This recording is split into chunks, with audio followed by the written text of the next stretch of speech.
Información inmediata.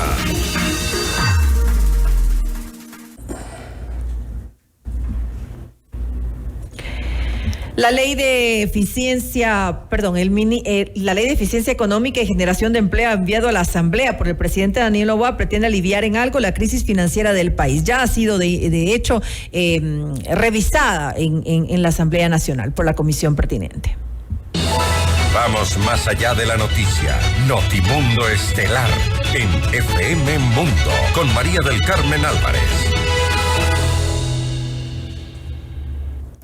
Nos acompaña en estos momentos el ingeniero Henry Yandún, presidente de Constructores Positivos. Él se encuentra aquí en nuestros estudios acompañándonos. Ingeniero Yandún, muy buenas noches y gracias por acompañarnos aquí en este espacio informativo. Buenas noches, María del Carmen. Buenas noches a las personas que nos miran y o nos escuchan. ¿Qué pasa, ingeniero Yandún, pues con este proyecto de ley urgente enviado a la Asamblea Nacional que ya, como lo dije hace un momento, ha iniciado pues su revisión? Ustedes hablan de una afectación en su contenido para el sector de la construcción. ¿Por qué se daría esta afectación? Bueno, hay las dos vertientes. Hay una parte positiva y una parte negativa. Revisemos primero la positiva, entonces. Claro, sí, hay que ser positivos. Por eso somos constructores positivos nosotros. Nosotros al presidente, ahora presidente, cuando era candidato, le habíamos comentado el tema de la construcción. Y estábamos muy entusiasmados, seguimos muy entusiasmados, porque él sí considera la construcción como una herramienta para el desarrollo, para generar empleo rápidamente en un país donde falta el empleo y sobra la inseguridad por falta de empleo también. Entonces, él en ese entonces había ofrecido que baje el IVA de los materiales. Así es. No obstante, ya se dieron cuenta que es difícil implementar esa medida, no es tan fácil. Y la parte positiva es que ahora dicen que sí se puede cruzar el IVA en la construcción. ¿Qué quiere decir esto? Cuando usted tiene cualquier actividad industrial, por ejemplo, usted compra sus insumos y materiales con IVA y cuando usted vende factura, y la diferencia es lo que paga el fisco. Ese es el impuesto al valor agregado, por eso se llama IVA. Pero en la construcción históricamente había una injusticia porque los constructores, cuando compramos materiales pagamos IVA, con insumos pagamos IVA, pero cuando se vende sin IVA. Es decir, que el IVA se le carga al costo y al gasto del proyecto inmobiliario. Es decir, que el ciudadano común y corriente pagaba eso finalmente. Claro, cuando le corresponde al gobierno solamente cobrar la diferencia. Entonces, ahora... Ese es el reintegro del IVA del que se ha mencionado. IVA, claro. Entonces, ahora ponen esta propuesta que nos parece justa, ya era hora, siempre hemos pedido este asunto, de que el constructor pueda cruzar el IVA. Nosotros, María del Carmen, hemos calculado que más o menos se reduciría en 4% en el precio de los bienes inmobiliarios con la reducción, con el cruce del IVA, lo cual es una muy buena noticia. Es decir, habría un beneficio que iría directamente al ciudadano común y corriente, el ciudadano de a pie, el que va y compra algún proyecto. Sí, este no es un beneficio para el constructor, sino para el ciudadano que va a tener un bien con un 4% más o menos de menor precio, porque ya el gobierno tiene que cruzar solamente el IVA, cobrar no solo el IVA del valor agregado nada más. Ahora, esta es una de los puntos positivos en el proyecto, de algo que de alguna manera va a ir ese beneficio directo al ciudadano, pero que también obviamente es para ustedes, para el sector de la construcción, un punto a considerar como algo positivo. ¿Qué pasa con lo negativo? ¿Cuál es el problema ahora? Es que nos extraña de que una vez que el presidente está consciente que la construcción viene en crisis ya varios años. Como 8 años creo que tienen en crisis. Negativo. Antes nosotros éramos más o menos del 10% del Producto Interno Bruto del país y ahora somos apenas del 6%. Es una reducción brutal, el 40% de reducción. Y ahí está el desempleo y ese montón de cosas. Entonces, sin embargo, aparece dentro de la reforma que nosotros consideramos que esto no es una obra del presidente, sino que tal vez los asesores se les escapó, el SRI capaz con su ansiedad sanguinaria de impuestos puso esto. Dice que si usted como ciudadana compra una vivienda en este momento y por cualquier razón vende su vivienda en los próximos 5 años, usted tiene que pagar impuesto a la renta si es que tiene una rentabilidad al vender la vivienda, lo cual nosotros consideramos que es muy absurdo, porque una persona vende la vivienda en ese plazo porque tiene alguna tragedia o por cualquier cosa. Pero para hacerle más gráfico, usted digamos que tiene una vivienda que compró en 80,000, por cualquier razón lo vende en 100,000. Le clavan a usted un impuesto por esa rentabilidad y usted en lugar de tener 100,000 pasa a tener $95,000. Y al otro día quiere comprar su propia casa que le acaba de vender y ya no tiene la plata. Claro. Tiene 95, no tiene 100. ¿Qué significa? Que el Estado le metió la mano a su patrimonio y a usted le quitó el valor del patrimonio, que en el caso de la vivienda es una obra de décadas de la familia de construir, pues no. Entonces creemos que eso es un error y que eso deben derogar. No deben eliminar esa propuesta. Ahora, esto también porque se está creando un impuesto nuevo, digamos, para el sector de la construcción. Esto ustedes lo van a tener que de alguna manera también trasladar al ciudadano, porque ustedes van a tener esa afectación en el sector, o solamente los ciudadanos que quieran vender ese bien. No, nosotros como constructores no cambiamos. No van a ser afectados. Nosotros ya pagamos impuestos. Yo tengo un negocio, una constructora donde tengo ingresos y egresos, tengo una utilidad y sobre esa utilidad yo pago un impuesto de renta. Eso es correcto, como todo emprendimiento que hay en el país. Ahí se termina la operación. Claro, digamos. para nosotros no es, pero sí hay una consecuencia para nosotros. El caso es para el ciudadano. Pero en el momento que al ciudadano a usted le desincentiva de mejorar su casa, de cambiar su casa, nos afecta a nosotros en la demanda. Afecta también al sector de la construcción. Cuando nosotros y el presidente y todo el mundo dice, todos los políticos cuando están de candidatos, todos absolutamente te dicen la construcción hay que ayudarle porque fomenta empleo, sobre todo a los más desfavorecidos, pero resulta que poniendo un impuesto ahorita adicional a esto, lo que hacen es desmotivar a la gente. Exactamente, desmotivar. Entonces ese es nuestro reclamo y nosotros estamos seguros que eso tiene que rectificarse porque es contraproducente. Mire, le ofrezco bajar impuestos y por el otro lado, mire, le subo los impuestos. Eso no puede Están ser. generando un impuesto que antes no existía. Ahora, ¿cuál es su propuesta? ¿Cuál es la propuesta que hace el sector justamente para la reactivación económica? Sabemos que el sector de la construcción es fundamental para eso y para la generación de empleo, como lo habíamos dicho. Nosotros nos reunimos con el presidente cuando era candidato 2 veces. Una reunión fue muy bonita porque hicimos de una construcción con la presencia de albañiles, ingenieros, todo eso.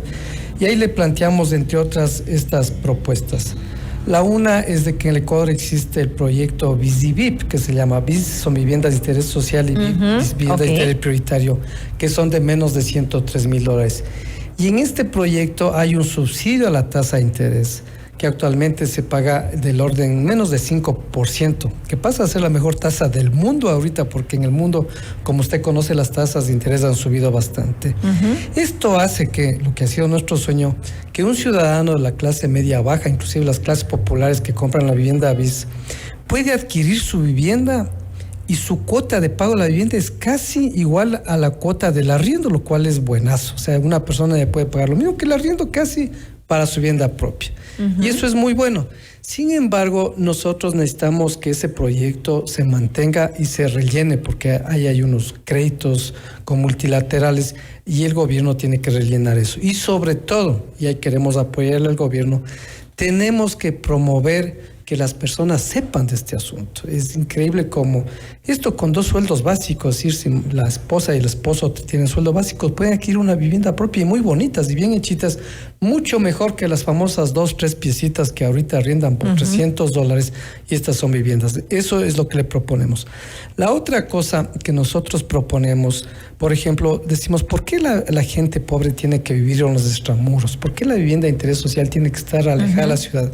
Es básicamente por el costo del suelo, que es muy caro.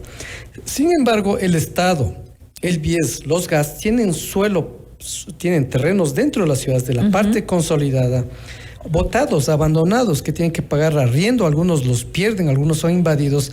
Nosotros le hemos propuesto al ministro y al presidente de que esos terrenos hagamos alianza público-privadas, donde el Estado aporta con el terreno a un valor menor al valor catastral que la ley lo permite, pero nos condiciona a que hagamos soluciones habitacionales, proyectos de vivienda de interés social. Entonces, imagínense lo ideal de tener en el sector consolidado de Quito, por la zona del 10 de agosto, que siempre se habla, para dar un ejemplo en Quito, ¿no? la zona del Ejido, por el Amazonas, por ahí, hacer vivienda de interés social para las clases más desfavorecidas, que son las más afectadas en la movilización también, porque son los que tienen que vivir muy lejos, tienen que coger bus por 1.5 horas, 2 horas de ida y regreso. Y entonces esa también es otra propuesta concreta que hemos hecho. Nosotros como constructores positivos normalmente hacemos propuestas donde no demanda sino decisión, nada más. Aquí no se necesita de poner dinero, sino que más bien el gobierno puede hacer liquidez proveyéndonos de esos terrenos que están abandonados. Es decir, de alguna manera que haya mayor impulso justamente en la obra pública, que es algo que también se ha dejado de hacer, vivienda de interés social, es decir, que de alguna manera el Estado intervenga más en esto. Sí, pues no, la vivienda de interés social, la idea es que hace el sector privado y lo estamos haciendo. Pero en alianza con el sector. No, ahorita lo hacemos privadamente. En este momento. Sí, y se lo hace mucho, es bien activo esto, sobre todo en las ciudades donde el suelo es barato, en las ciudades secundarias, digamos.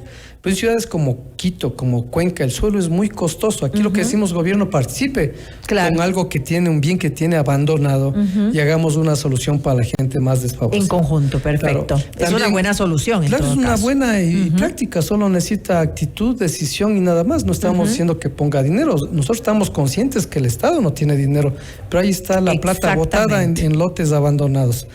El otro tema que estamos pidiendo es de que el BIES amplíe el plazo a 30 años. Las personas sí pagan su cuota del hipotecario, claro, pero deben facilitarle los créditos a la gente. Y es una pena que el BIES fomenta mucho el crédito quirografario, que eventualmente es una alegría para las personas, pero al final es un crédito perverso porque a la gente le enseña a derrocharse la plata que no tiene, en lugar de generar un bien que va a ser su legado.